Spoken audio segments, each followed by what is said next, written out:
آدھے سے زیادہ بچے کاہلی اور سستی اور آوارگی کا شکار نہیں ہیں؟ کیا وہ محنت کر رہے ہیں؟ جو محنت ان کو کمانے کے لیے کرنی چاہیے کیا وہ کر رہے ہیں؟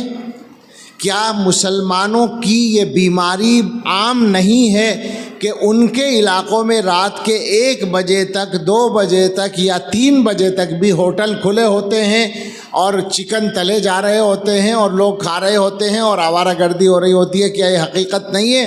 میں آپ کو یہ بات بھی، آپ کہیں گے ہر بات میں اپنا حوالہ دے رہا ہے، کیا کروں جب میں نے دیکھا ہے تو اس سے زیادہ مضبوط حوالہ میرے پاس نہیں ہے۔ یہ بھی ہندوستان کے تقریباً ہر علاقے میں نے دیکھا ہے کہ رات کے 2 بجے مسلمانوں کے علاقوں میں لوگ جاگتے ہوئے ملتے ہیں اور رات کے 11 بجے بھی غیروں کے علاقے میں کوئی جاگتا ہوا نہیں ملتا۔